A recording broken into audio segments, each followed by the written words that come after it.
Un saluto ai nostri amici telespettatori, eccoci puntuali come sempre al consueto appuntamento con la rubrica Family, Salute e Benessere. Oggi è nostro gradito ospite il dottor Khalid Cussini, che è presidente della Federazione Italiana dei Medici di Medicina Generale della provincia di Udine. Buongiorno dottor Cussini, l'abbiamo raggiunta via Skype e sappiamo che lei in questo momento ha un attimo di pausa, ma è impegnato appunto sta eseguendo tamponi rapidi in questo centro, no? Creato appositamente nella Bassa Friulana. Buongiorno a voi, sì, Buongiorno. in effetti, insomma, è capitato al momento giusto, veramente c'è qualcuno che sta aspettando, ma che comunque volentieri, insomma, una pausa lo faccio volentieri. Noi qua alla Tisana facciamo questa postazione da oltre 2 mesi e mezzo, 7 giorni su 7, quindi sì, direi i risultati che sono stati ottenuti direi sono più che lusinghieri, basta pensare, il nostro scopo era quello di individuare, diciamo, la gente positiva e evitare i ricoveri di positive, perché il costo di una persona ricoverata intubata molto di più al giorno di quello che si spende in una postazione così, quindi questo è anche un invito di riflettere a qualcuno anche diciamo nelle alte atmosfere, per capire che insomma valeva la pena spendere 2 lire insomma anche per la postazione qui alla Tisana, come che a Ruda, a San Giorgio del Nogaro, a Palmanova e così via, insomma in tutta la provincia, voglio dire, ecco, è io una so cosa che molto... lei ci ha sempre creduto, perché proprio fin quasi, non dico dall'inizio della pandemia, ma quando eravamo già avanti con la pandemia, lei ha sempre sostenuto questa tesi e si è battuto proprio per avere queste postazioni sul territorio con la collaborazione chiaramente dei medici di famiglia, dei medici di base. Io vengo da una famiglia che il papà è il più grossista, il secondo più grossista di Nazareth, quindi sempre mi ha insegnato che è bene investire, spendere, perdere per guadagnare, quindi bisogna spendere e investire per raccogliere, questo è il concetto che me l'ha sempre insegnato. Quindi io sono stato sempre, come per dire, convinto delle mie idee. Oggi anche i direttori, voglio dire, sia il direttore del Dipartimento sia il direttore anche, voglio dire, anche del direttore generale, mi danno retta per il risultato che abbiamo ottenuto, oltre che la serenità che abbiamo dato alla gente, che sicuramente non è poco, quella lì non è quantificabile, ma direi la cosa più importante, ripeto, evitare di ricoverare gente e quindi riempire gli ospedali e le malattie infettive. Sappiamo benissimo che in mancanza di letti a disposizione, questo era il metodo assolutamente essenziale per evitare che gente vada a essere ricoverata. Quindi a bloccare, diciamo, il problema dal nascere per me era la cosa più importante. In effetti lo scopo credo che l'abbiamo raggiunto, perché i positivi li abbiamo sempre individuati subito, perché qua dei positivi abbiamo trovato anche una percentuale molto alta, molto più alta rispetto a quello che si racconta tanto a livello nazionale, perché in effetti qua abbiamo sempre avuto una percentuale che va dal 15-17 fino al 27%. È vero che i nostri come dire, persone che vengono qua a fare i tamponi sono più selezionate, quindi perché venivano solo quelli che sono inviate dal Dipartimento, quindi erano un sospetto forte. E quindi è logico che la percentuale sia alta, no? Perché sì. Però ripeto, individuare la persona e bloccarlo, isolarlo, evitare che sia ricoverato, quindi evitare di riempire, diciamo, gli ospedali era il nostro scopo, e mi creda, un costo di un ricoverato, di un intubato, uno solo al giorno, costa di più che non una postazione in un mese. Quindi ecco perché Certo. ritengo che è una cosa molto molto importante che abbiamo fatto e stiamo facendo, motivo per il quale, tra l'altro, la settimana scorsa il direttore generale e anche a livello regionale, ci hanno inviato la mail per dire di proseguire, perché effettivamente per il risultato che è stato ottenuto. Quindi siete stati riconfermato praticamente riconfermato il vostro lavoro. Ma senta, dottor Cussini, lei mi ha detto che, di essere originario di Nazareth, quindi lei conosce bene la situazione in Israele, dove praticamente c'è la più alta percentuale di persone vaccinate con il vaccino Pfizer. Che notizie ha da là? Sta funzionando questo vaccino? Effettivamente ci sono riscontri positivi? Allora, assolutamente lì, perché il modo di poter dare la possibilità a tutti i medici di poter come dire, fare il vaccino è una cosa molto importante. In Israele c'è il sistema, diciamo, territoriale è ben diffuso come Kobat Halim, come Clalit, come insomma tutti questi sistemi, come abbiamo qua la medicina generale, che è ben diffusa, capillare in tutto il paese. Quindi il poter dare al medico di medicina generale anche lì di poter fare il vaccino, quello che continuiamo noi come categoria qua a chiedere a livello aziendale, regionale, nazionale, a dire solo il medico di medicina generale che può permettere di fare il vaccino di massa. Noi abbiamo l'esperienza anche del vaccino stesso che facciamo ogni anno, il vaccino antinfluenzale. Noi facciamo, guardi, vi dico solo un dato. Prima dell'era delle medico medicina generale, quando il vaccino normale lo faceva solo il Dipartimento, facevano in tutta la bassa sì o no su 800-900 vaccini. Solo il primo anno che abbiamo fatto noi come medicina generale abbiamo fatto oltre 10.800 vaccini. Quindi lei può immaginare quanta differenza c'è fra far fare al medico di medicina generale e quanto fa la differenza farlo fare al Dipartimento. Il Dipartimento le manca personale, manca insomma di fare le squadre, i medici e quant'altro, quindi non è facile. Quindi mi scusi dottor Cussini. Mi scusi, dottor Cussini, quindi lei mi dice i medici di medicina generale danno la propria disponibilità, quindi non solo per fare i tamponi come stanno facendo adesso, ma anche per somministrare il vaccino. Però dipende anche dal tipo di vaccino, mi stava dicendo prima di cominciare la nostra trasmissione, no?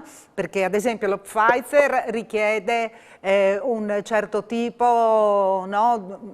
Praticamente diciamo, deve essere mantenuto al freddo e quindi deve seguire tutta una prassi particolare. Gli altri vaccini invece non hanno bisogno di tutte queste indicazioni.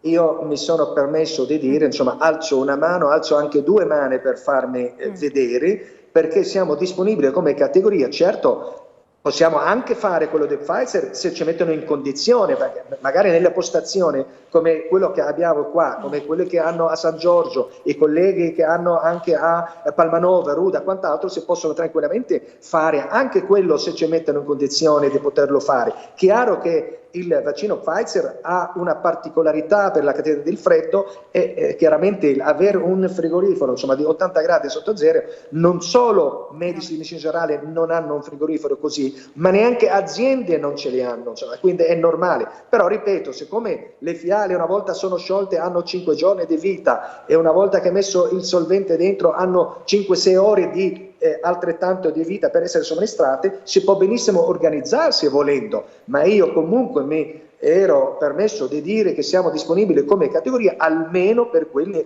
altri tipi di vaccini dell'AstraZeneca, di Johnson che arrivano, e anzi chiederei come dire, a voce alta di non aspettare che arriva ad aprile per venire a mettere d'accordo con noi. Cioè io spero, mi auguro di essere come categoria convocato quanto prima su un tavolo regionale che sia serio, di poter veramente discutere anzitempo, non quando arriva il vaccino ad aprile, maggio, per poi dopo discutere cosa dobbiamo fare. Dobbiamo farlo prima di arrivare il vaccino per poter dire che siamo capaci di fare. Scusi, dico solo questo dato. Ieri hanno fatto in tutto il Friuli 1.000 mille persone di 108, cioè quindi per fare 108.000 persone di over 80 vuol dire ci vogliono a questo punto, a questo andazzo, 108 giorni. Lei capisce, insomma, ci vuole quanti mesi?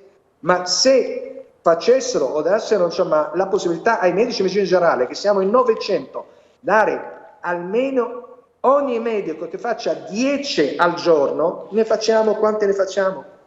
Cioè, fa lei il conto, Certo. ne facciamo quanti? E quindi anche la possibilità... Sì. Laureato alla Bocconi per fare il conto, insomma, non ci vuole tanto.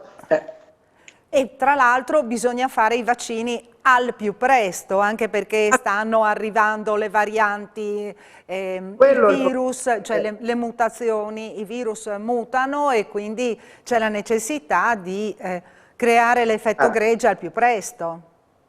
Soprattutto questo, perché se rischiamo di andare alla lunga vuol dire c'è tanta mutazione, con tanta mutazione vuol dire andiamo a vanificare tutto quello che stiamo facendo, quindi noi dobbiamo arrivare prima che faccia tanta mutazione a chiudere e cercare di coprire la più massa e la più, diciamo, possibile, più gente possibile sia vaccinata. Questo che dobbiamo fare. Senta, per quanto riguarda anche l'impiego di medici che sono in pensione, è possibile? Perché so che in alcuni casi vengono impiegati, visto che c'è la necessità di avere anche più personale. Per carità, sono anche d'accordo, insomma, a dare una mano e quant'altro, però io mi domando, comunque sono i colleghi, vengono altrettanto chiamate e pagate a gettoni e qualcuno mi dice, insomma, che sono pagate addirittura 80 euro all'ora. Mi domando se devono fare queste iniezioni, queste vaccinazioni presso la casa, lei lo sa. Va il medico più l'infermiera, un'altra infermiera per andare in una casa, devono fare una iniezione, devono aspettare 15-20 minuti per vedere che non ci sia un effetto collaterale. Cioè, io pago 80 euro praticamente per una persona e più tutto l'entourage dell'infermiera, l'altra infermiera e le cose, cioè, ma quanto costa per iniettare, per vaccinare queste persone? Quanto? Cioè, ma non è più logico e più economico dare alle medicine generali che conoscono il paziente, che conoscono la famiglia, hanno la cartella, hanno tutto di riempire, cioè, i dati? Cioè, dove? Meglio di noi non esiste, non perché uno deve portare, è vero, l'acqua al suo mulino, ma perché noi abbiamo l'esperienza anche del vaccino normale. Il vaccino normale, guardi, abbiamo fatto anche quest'anno un aumento di oltre il 10-15% in aumento di vaccinazioni. Cioè, abbiamo vaccinato nell'arco di 15-20 giorni oltre 600 persone. Dottor Cussini, quindi voi date la vostra piena disponibilità, perché? Perché siete in grado di poter affrontare la situazione in questo momento, senza ulteriore dispendio di energie in ogni senso. È questo che ma lei mi anche dice. per risparmio anche di risorse, soprattutto, sì, ma soprattutto anche per cercare di chiudere quanto prima, diciamo, di arrivare al goal nostro, quello del 70% della vaccinazione della popolazione, perché questa è la cosa più importante, perché altrimenti se noi non arriviamo a chiudere, voglio dire, la vaccinazione, arrivare alla quota quella desiderata del 70%, e chiaramente nel frattempo arriva tanta mutazione che il vaccino rischia, insomma, di essere vanificato. Insomma, questo e tutto lo sforzo che stiamo facendo rischia veramente di essere vanificato e ci dispiace. Però ripeto un'ultima cosa, che per poter, io chiedo veramente a grande voce di essere convocate a livello regionale per poter parlare anzitempo, prima ancora di arrivare il vaccino, perché è chiaro, se non c'è il vaccino non possiamo fare niente. L'ho detto altre volte, guardava il tampone, se mi date la farina faccio il pane, se mi date il vaccino riesco a vaccinare, ma se non c'è il vaccino certamente non posso vaccinare. Però è anche vero, la cosa più importante e essenziale oggigiorno, che la pandemia ci ha veramente fatto vedere la carenza del territorio, è quello del collaboratore di studio. Oggigiorno il medico di medicina generale purtroppo lavora da solo con tutta la confusione che c'è riguarda le telefonate che deve ricevere, le chiamate, la gente che deve presentare Dottor Cussini, magari possiamo sentirci ancora in una prossima puntata, così mi finisce di spiegare anche quella che è la vostra situazione, la situazione in cui operate. Purtroppo il tempo a nostra disposizione è finito. Non posso fare altro in questo momento che ringraziarla per la disponibilità. Magari ci sentiamo fra qualche giorno e lei ritorna ad essere ospite di questo appuntamento bisettimanale. Ringrazio i nostri amici telespettatori, ringraziamo il dottor Khalid Cussini, che ricordiamo essere presidente provinciale, quindi di Udine, della Federazione Italiana Medici di Medicina Generale. Grazie per averci seguito, appuntamento a giovedì prossimo, sempre alla stessa ora. Arrivederci.